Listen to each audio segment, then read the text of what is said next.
Hey, what's going on, everyone? How you guys doing? My name is Matt Jarbo. Welcome back to another episode of Podio Commentary. I'm joined today by my best friend, Mark Dixon. How you doing, Mark? Hey, doing all right, man. So we've been talking about that. Well, I've been pitching you this concept for a while.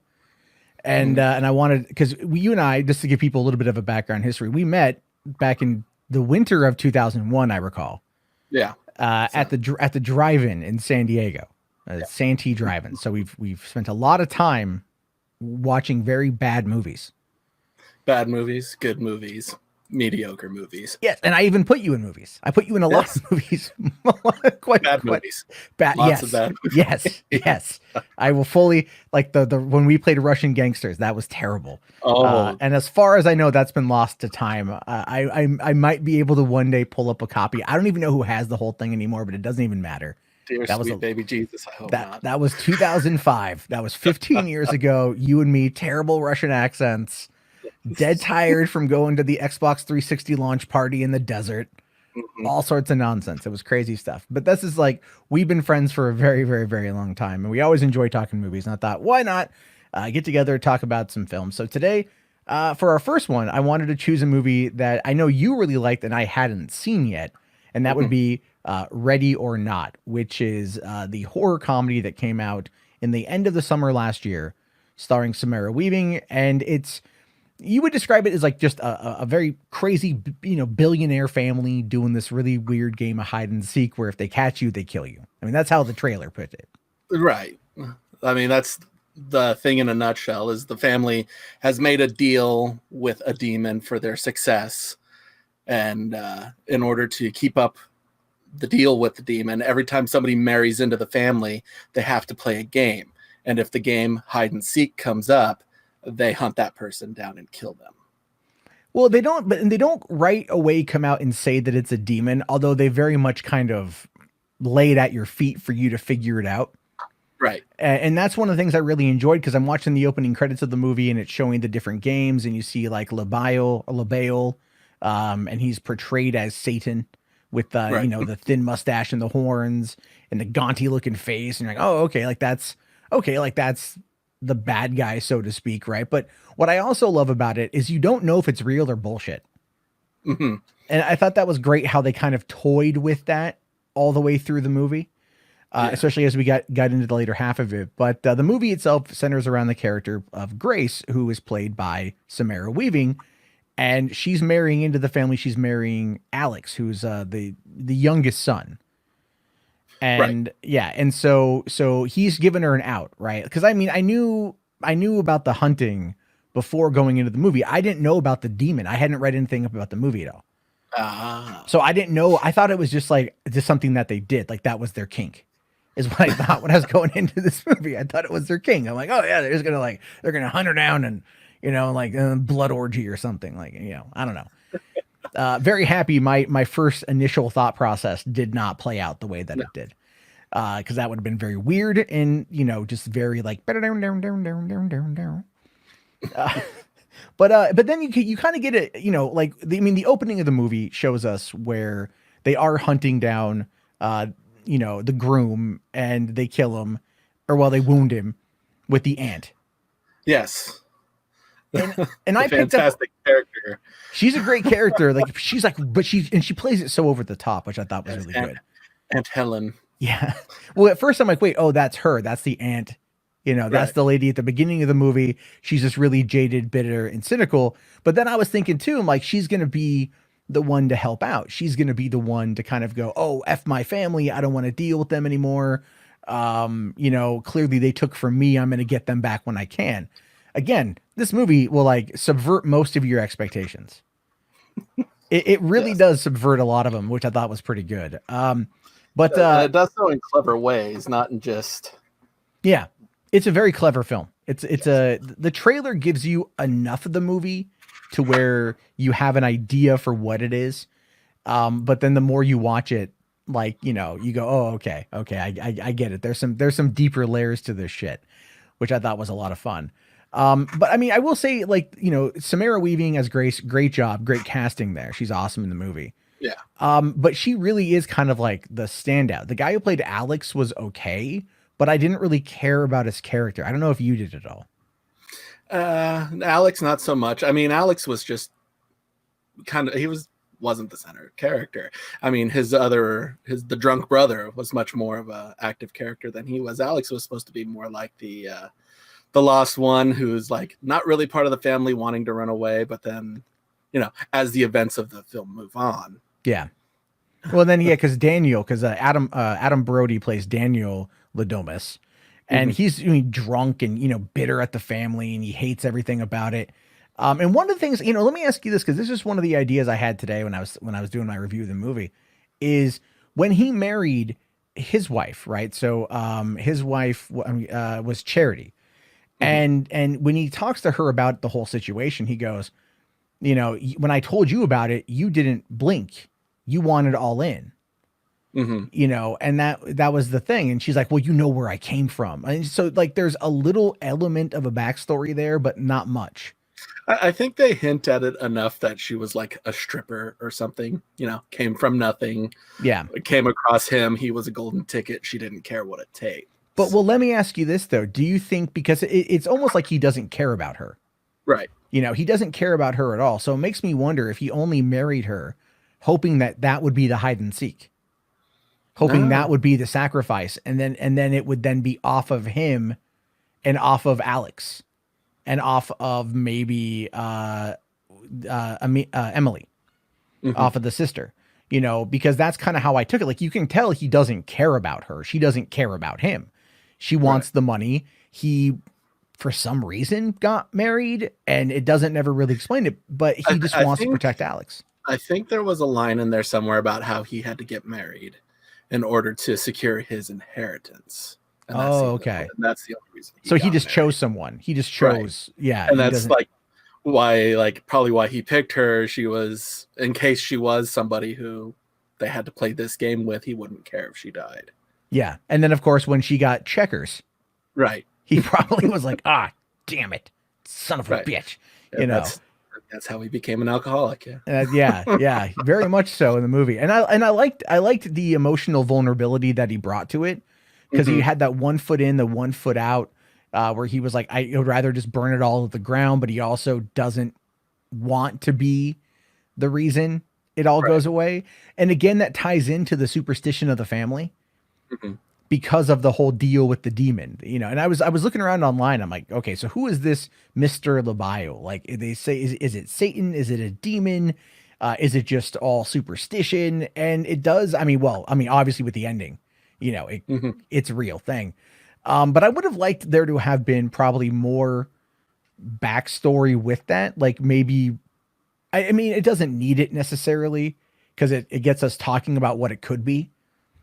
But I think it's such a cool setup that I almost want there to be like more, Yeah.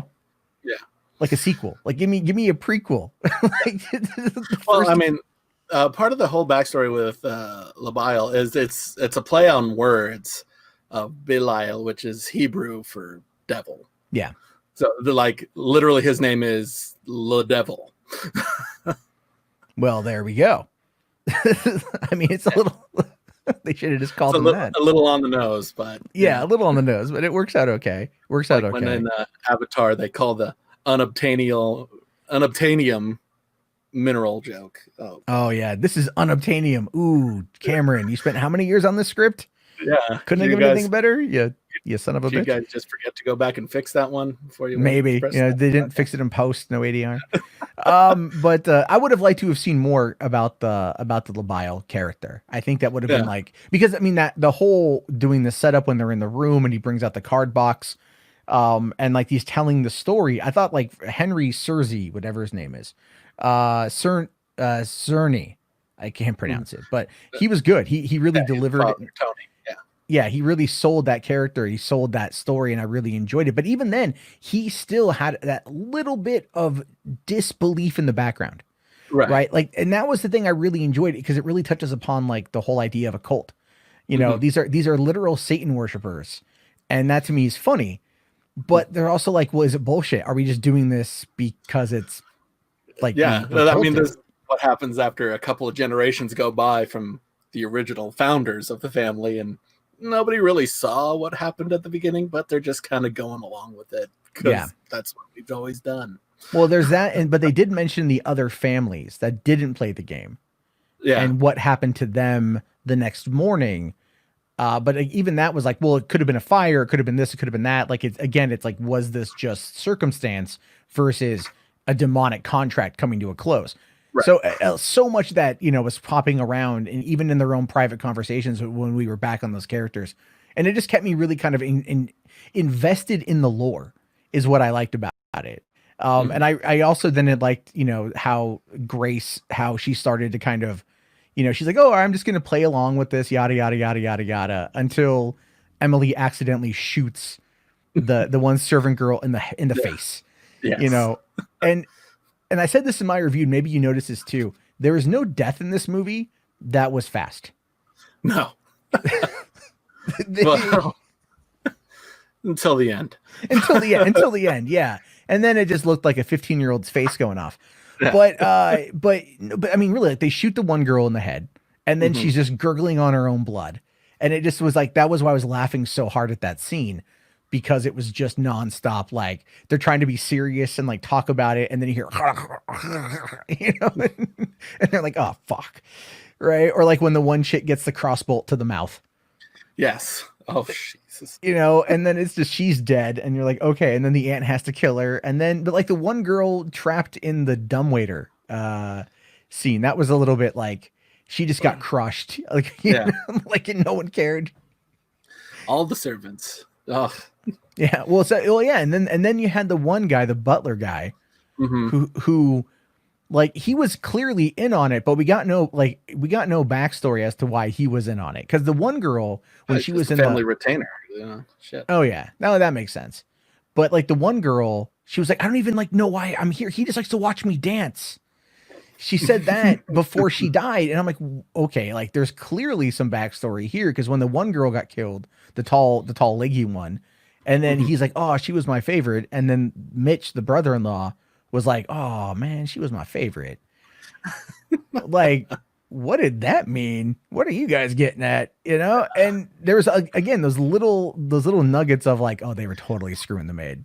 Yeah, well, I mean, that's one of my favorite things too about this movie, is that it pokes so much fun at like rich people and how they live, and like the sister's cocaine addiction, and the brother's alcoholism, and then the blatant screwing of all the help, and how these are not good people. None of them are good people. Exactly. Like, yeah, Mitch was an asshole, and Charity was a total bitch, and all that stuff. What I thought was interesting though was like the sister's cocaine habit was completely like not even hidden.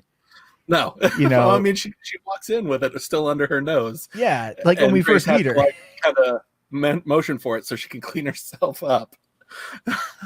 And you're like, okay. And then they got the two kids, which I thought that was kind of funny, that mommy's a cokehead, but you got the two boys. And, and then of course, like the one gets away. And then when, that was the thing. See, this is where like the movie did a really good job at keeping you really invested into what's going on. But there were some moments where I feel you had to really suspend disbelief. And that was the barn scene for me, which is where, really? Well, the reason why I say that is because like, okay, so when Georgie pulls out the gun, and he shoots Grace in the hand, and I'm like, oh, because I like my jaw hit the floor. I was like, oh damn, and then she just slugs him out, which I thought was really funny. But then she falls back into the pit, right? Right. So I mean, obviously, like when they first showed the top of the ladder and you see the bolt sticking out, you're like, oh no, oh no.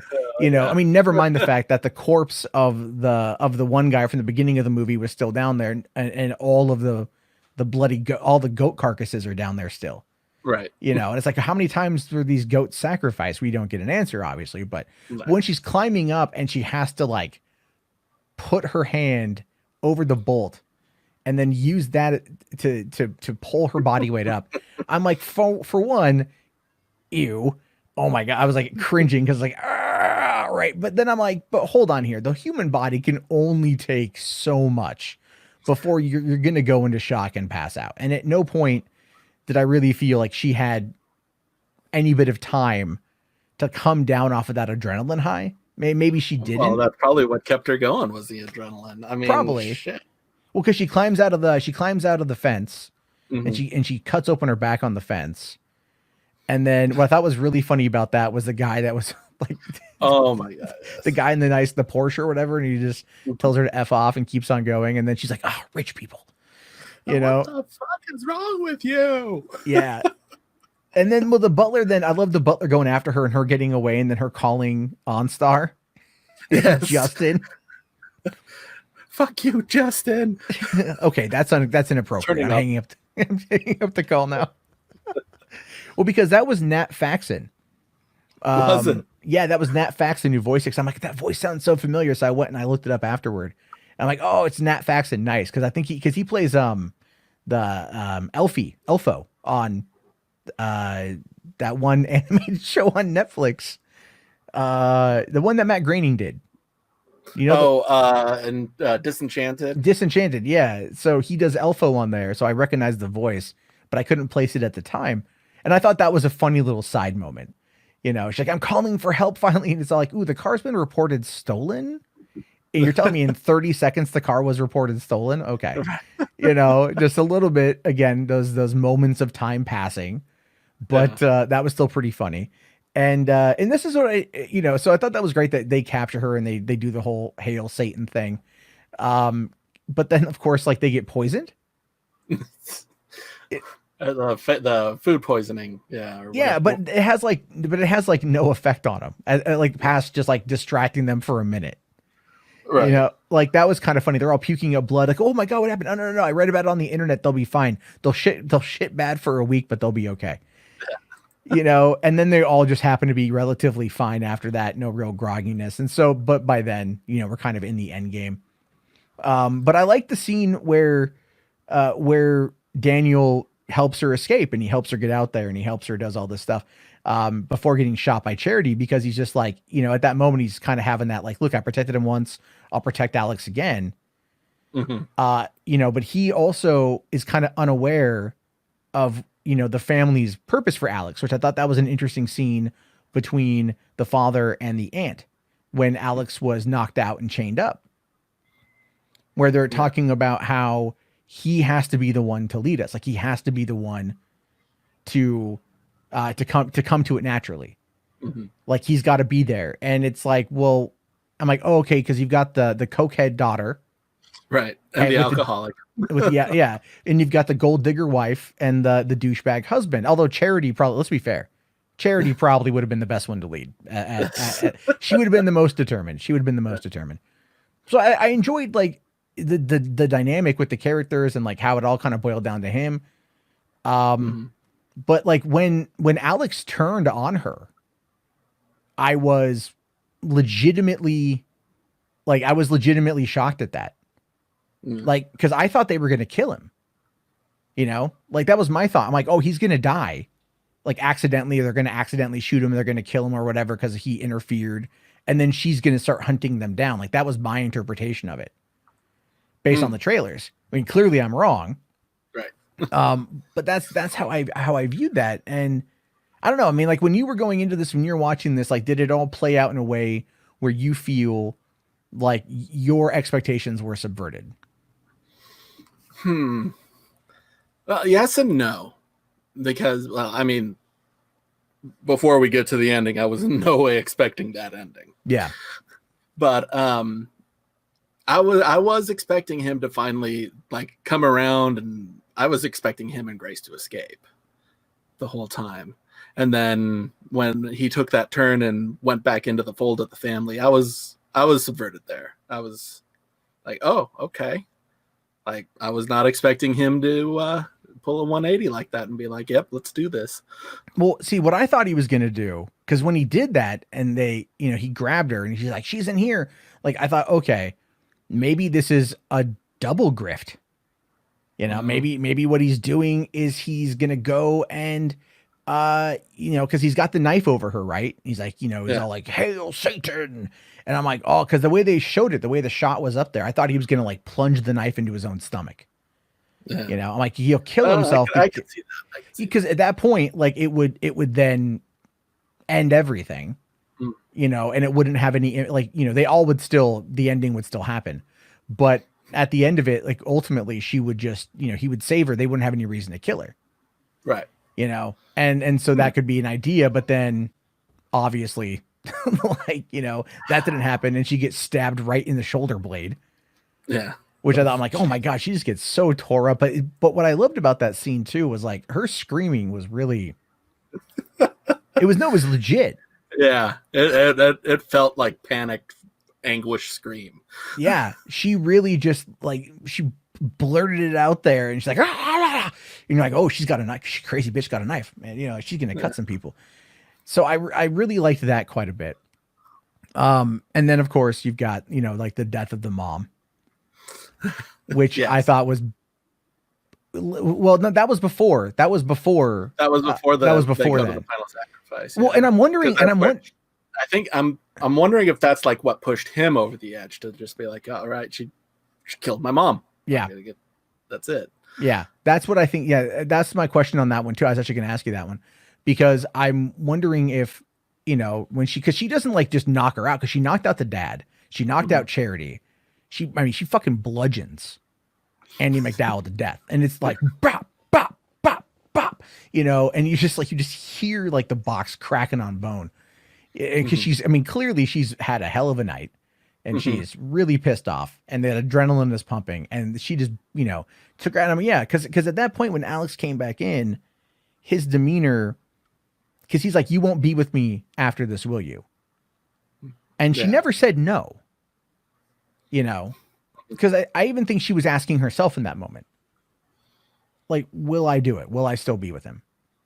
But then as he starts putting one hand on her head and the other hand on the other side and starts kind of crushing her skull a bit, you're like, yeah, dude, homeboy's turned. Yeah.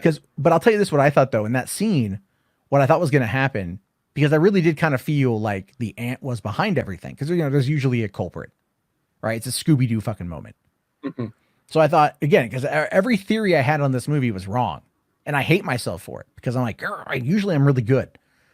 But I thought like she was going to crack her on the head with the box enough times for that mystery box to crack open. Right. And every fucking card would have been hide and seek. Showing that there was clearly like a play here. This is a ploy, and this is like, just because that's what they wanted to do. And then that would have been like, okay, enough to maybe turn the tide. And everything else. But no, really, it was like, he turns and then they do the whole thing. But what I loved is, well, clearly when the sun comes up. Yes. That was the cherry on top. Everything up to this point had been fantastic. And then just right there on the top. Well, because it was what was awesome about it was, again, because this is calling in that, like, they let it sit. You know what I mean? Like what I loved is that they let that moment, they let the audience go, oh, this is bullshit. Oh, this is not real. Oh, the whole thing was bullshit. There was no demon. Like what have we been really fucked up things for nothing? And then I'm thinking to myself, like I was laughing, and then I'm like, but wait a minute here. What would it be? Like, what would happen? Are the police going to come storming in? Are the police going to then take them out? Like, what are they going to do? And I don't know. Like, I have because I'm like, I'm trying to run through my head of like, what's going to be like the plausible outcome to this? What's going to be the coolest outcome, I guess. Well, I think what we got was the coolest outcome. Yeah. Just because all of a sudden, who was the first one that popped?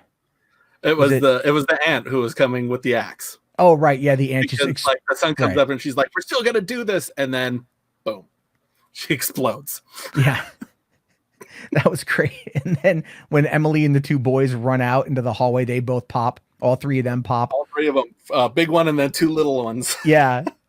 I'm like, oh, wow, they killed the kid. Holy shit. When I saw this, I saw it on, I think, the day after opening day. And the theater was only half full. And like when everybody started exploding, the whole theater just erupted. Everybody was laughing their asses off. It was a fantastic moment to be in a theater for. Oh, 100%. That's the thing that really pissed me off, because I love those moments where you get that kind of reaction. Yeah. Because it's kind of those real what the fuck moments. They come out of nowhere and they just like hit the audience. Like everyone knows, like in Avengers Endgame, like, when the portals open and everyone comes out, you're going to be cheering, but you're also expecting it. Right. You know, you've been waiting 10, 11 years for this scene to happen. You can finally come. Like, that's Right. where it is. Mm-hmm. But in this movie, you're like, okay, what are they like? How are they going to do it? And then they just, everyone blows up. And I love how they saved Alex for last, because Yes. and this is kind of what I'm curious about is, okay, so she survived the night, Mm-hmm. and then he's like, wait, I'm still here. Like, maybe he wanted us to be together. And then she pulls off the ring and says, I want a divorce. And he blows up. Yes. Now, again, the question, because did this go through your head at all? If she would have kept the ring on and stayed married to him, would he have lived? I mean, possibly. I don't know.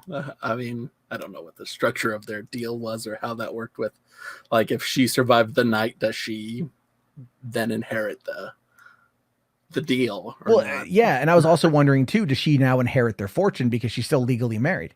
No, I don't, well, I think, I don't know, I'd probably go into probate with that much money. But anyway, that's too realistic. Well, yeah, you know, we're talking about a movie here where literally like Belial, right. You know, but there was that line when they were kind of bitching and moaning about like, before we get away from the ending though, when the fire erupts and you see him sitting in the chair that had been saved for him, for Mr. LeBlanc. Yeah. And you see him and he just nods at her and she just nonchalantly, fuck. Yeah, that was perfect. That was perfect. Oh my God. Just like the way she says it, because that was perfect delivery. It was perfect because I think she perfectly showcased what the audience was experiencing right then. Yes. Right. And like her delivery of the line was, I really hope it was just like the first take, you know, like I just hope it was not even, I hope it was like a rehearsal take, because it just came across so natural. Mm-hmm. And it just felt so cathartic from an audience perspective of just like, finally, you know, like we're gonna go and we're gonna deal with this thing. Okay, cool. Like that's how I view it. I just love the way she gave that line, and then of course walking outside and lighting up a cigarette. Yes. and then the cops come, like, you know, what happened here? Fucking in-laws. Yeah. That's the house burns to the ground. The end. That's it. That's the movie, folks. Go home. Tell everyone to come see this thing. And they just did a wonderful job with it. But going back to the Belial thing, there was, again, I need to go watch it again, which I obviously will. But there was a moment in there with when the dad is talking about, like, he's bitching at the great grandfather, like, oh, you couldn't have worked him down on the eradication clause. Like, that was an interesting, because it makes you wonder, like, is this a verbal contract? Is there a written version of this contract? Right? Like, because he mentions the eradication clause, like, you know, that's legalese. Yeah. For the, I mean, air quoting that. But I'm like, okay, so is there a written document about what all entails? I don't know. See, because that's the thing. There's lore here. There's lore in this movie that is cool. Yeah. You know, that's really fascinating. And I just would love to know more, because I also like it. I kind of look at it like Cabin in the Woods. I like that. I like that it leaves you guessing about stuff like that, because that's, you know, I love that this is just a sweet little bit of honey just dropped there in the middle at the tail end of summer. No lead up to it, nothing after it. It's just, this is the movie, this is the story. Boom, fantastic. Draw your own conclusions. You know, I love movies like that. Oh yeah, no, me too. I think it's I like the fact that because it came out, and the thing is, like, you're the only one I know who was talking about it. Oh, and you mentioned I talked to everybody about this movie when I saw it. Yeah, because I think you told me to go see it, because we saw the trailer for it when we saw Crawl. Yes. And we saw the trailer for that in The Hunt. And I think what happened was Ready or Not got overtaken by the controversy with The Hunt, is what I think happened, if I'm being honest. You know, because you remember what happened with that, right? All the conservatives came out, attacked The Hunt. They pulled it from September release to March. Yeah. So I mean, but that was right around the same time. And I think Ready or Not, again, kind of sleeper. I don't even want to call it a sleeper hit, even though it did pretty well for its budget. So just quickly looking at here, it made a ton of money compared to its budget. Its budget was only $6 million, and it made almost 10 times that. It did $57.6 million according to box office reports here. And interesting though, looking at just the domestic home video sales, it pulled in 1 million in home video sales. Wow. And I was like, that's a bit of a travesty in my opinion. No. You know, but now it's on streaming, and I wonder how many people have watched it on HBO Max, or I think on HBO specific. Yeah, way too many people were sleeping on this. Yeah, it's one of those ones where I did too. I felt it's like when I saw John Wick for the first time. I didn't see John Wick until about a week before John Wick Chapter 2 came out. Oh, you poor thing. And I bought it on Blu-ray when John Wick came out on Blu-ray back in the beginning part of 2015. And I just never got around to watching it. And then I finally watched it and I was all like, God damn it. You know, like son of a bitch. But that's why in this whole COVID situation, that's again, come back to the whole, with the idea of this whole Podio commentary is there's a lot of content out now that we maybe have missed or overlooked or slept on that we can now go back and look at. Yeah. And a lot of it is on streaming in different platforms. And there's a lot of good stuff to check out, you know? Yeah. So this movie actually made me fall in love with Samara Weaving. I was like, I need to see her in more things. And so I went and watched The Babysitter. Have you seen that? I haven't, but I heard it's terrible. No, the sequel is terrible. The first one was fantastic. Okay. Because I know the sequel just came out, and The Babysitter Killer Queen is absolute garbage. And they're doing a third one. Ugh. Apparently it did really well for Netflix, so they're talking about doing a third one. I don't know. The first one from 2017, which was older, that came out just before Ready or Not, as far as her filmography goes. But The Babysitter it's fun. It's cheesy. It's stupid, but it's a good time. Okay. Well, I mean, I do like that kind of stuff. Yeah. And I'm looking her up right now. So she was on Ash versus Evil Dead. Wow. She was on a show called Smilf. Yeah, I don't know anything about that one. She was in 3 Billboards Outside Ebbing, Missouri. Who the hell was she in that movie? She must have been the daughter. She was Penelope. I don't know. I saw 3 Billboards. It was really good. Yeah. I kept meaning to go watch Guns Akimbo, but from what I hear, that's hot garbage. I want to see Guns Akimbo. The director and I follow each other on Instagram. Do you? Yeah, because he got into some hot water with the woke brigade, and I ended up following him on Instagram, and he followed me back because I was like hitting him up, going like, "Hey, can I interview you about this whole situation?" And he's like, "No," but all right. I was like, all right. And I did like Samara Weaving quite a bit in Bill and Ted Face the Music. I really enjoyed both of the daughters in that movie. I still haven't watched that. You gotta watch it, and we'll talk about it, but you gotta watch it. It's actually really good. It's Bill and Ted 3 is really good. I had a smile on my face from start to end. All right. Very similar to this one. So I guess what we're trying to say is Samara Weaving is someone to watch out for, because she's going to be, she's already made a pretty good name for herself. Yes. I mean, people have already said like, oh, she's the Pepsi to Margot Robbie's Coca-Cola, but Pepsi's fine. You know what?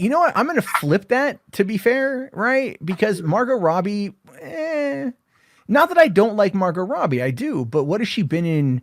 You know, I know, but they're just comparing her because they're both blonde Australian women who are actresses. So, and they do kind of look alike at times. Yeah. At times, I don't know. I could see that. I could see that. I like them. I like them both. I do like Margot Robbie quite a bit, but I like the fact that Samara Weaving is just like, I'm going to throw myself in to whatever crazy shit comes along. And did you know that she is Hugo Weaving's niece? I didn't know that she was. I was wondering if she was related to Hugo Weaving. At first, I thought she was his daughter. And no, so. Well, okay then. You know what? Maybe she can talk to him about getting back into the Matrix. Maybe she can make that work. I don't know. Or you know what? Let's just do Priscilla again. Just put them in that bus with all those other drag queens, and let's have a good time. Okay, I'd be okay with that one. I like that. I like that. I know I've seen part. I don't think I've seen the whole movie. I've seen part of it though. You and I sat there and watched Priscilla, Queen of the Desert one night. Did we? I remember because like it's Terrence Stamp in that one too, right? I think so. Is it Terrence Stamp? Hold on. Now I'm gonna look it up because let's see. Priscilla, Queen of the Desert, 1984. Australian comedy drama starring Terrence Stamp, Hugo Weaving, and Guy Pearce. Yep. It's like the Australian version of Tu Wong Fu, but good. And if you've never seen Tu Wong Fu, thanks for everything, Julie Newmar. You are not missing out. Do yourself a favor and go watch that. I mean, it's funny for like the whole John Leguizamo, Wesley Snipes, and Patrick Swayze as drag queens, back in the 90s, before this would have been absolutely torn apart by people. It's some mid-90s. This was okay at the time cinema. Yeah, you would never get that ever again. And the thing, I will say this though, so to kind of like round it back around to Ready or Not. So the directors of this movie apparently are going on to do what are they doing next? They're doing, I think it's Scream 5. Part of the they're doing the Scream reboot. They're the collective who also did the VHS. Yeah. They worked on Radio Silence. That's there's a trio of them. Yeah, I've seen the first VHS and I really, really liked it. Yeah, that's the one they were involved with. Not the okay, because it says here, the film spawned 2 sequels, VHS 2 and VHS Viral. And they did that one Siren as a spin-off movie. I gotta check that one out. So I mean, okay, so Radio Silence. Which one was that one? I'm trying to think which ones those guys did. They did. They did the 10/31/98. They did the last one. The last one from VHS, which is the group of kids looking for a Halloween party. Yeah, that was a good one. Okay. And then they did another movie called Devil's Due. That one I don't know anything about that one. But they also did Southbound, which it's interesting. I haven't seen it, but it's an anthology horror film, something to check out there. So, okay. And I love an anthology film because even if one story sucks, the other ones might make up for it. Yeah. It's like that Tales from the Dark Side, the movie. Oh yeah. or even those are great. One of them is not. Well, it's even the Twilight Zone movie.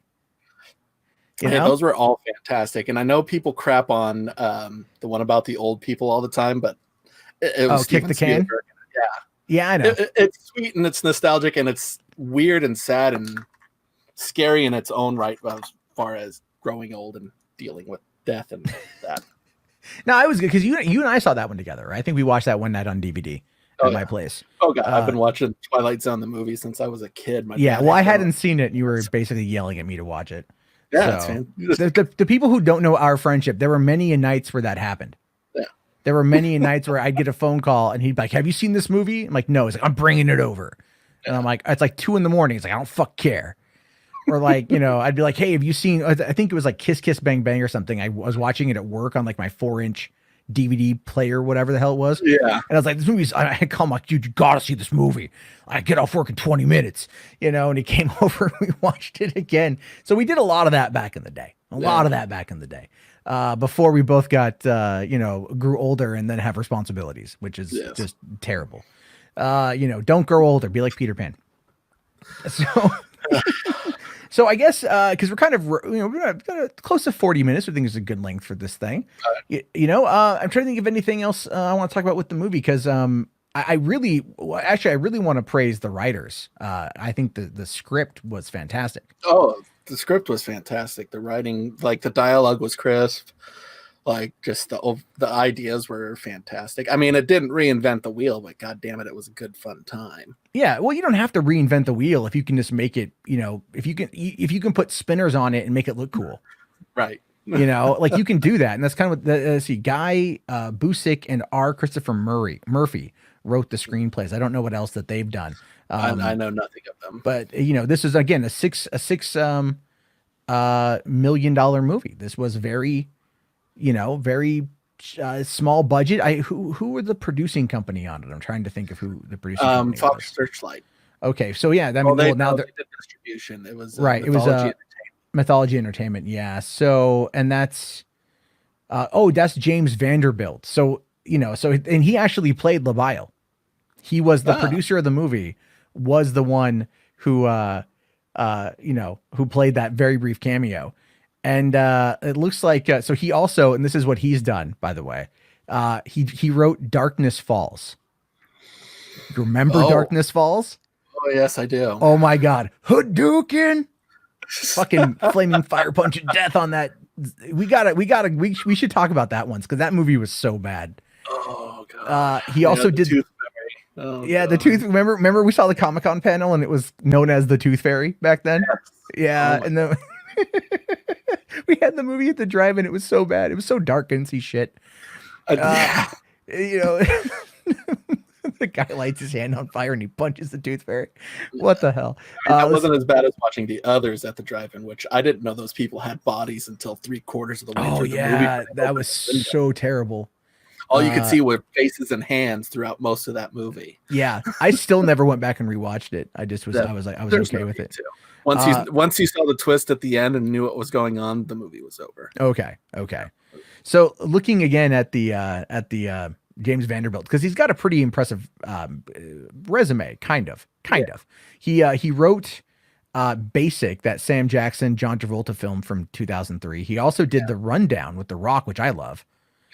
He did Zodiac. He did The Losers, which is remarkably underrated in my opinion.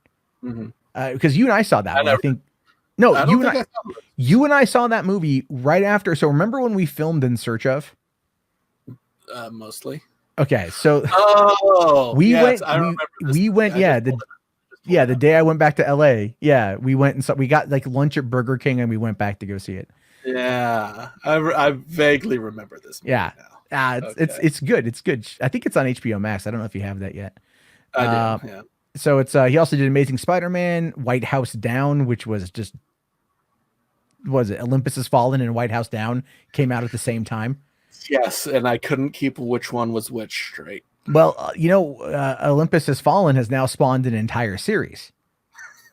Angel Has Fallen and London Has Fallen, and I think they're doing a fourth one, or they're doing a TV series or something. It all just keeps tumbling down. Well, Gerard Butler needs a paycheck. He also wrote Independence Day Resurgence as a first draft. He did The Meg. He did Slender Man. Did you see The Meg? I have not seen it yet, but I need to. I read that book back in the mid-90s because my dad picked it up for $1 at some like book thing. And it's one of those stories that if you were like a teenage boy and you read this story, it's like Jaws on steroids. And then they made this movie and it's just everything I wanted it to be. It's over the top. It's stupid, but it's a fun ride. I mean, it's Jason Statham fighting a shark. Yeah, what's wrong with that? What's wrong? There's nothing wrong with that.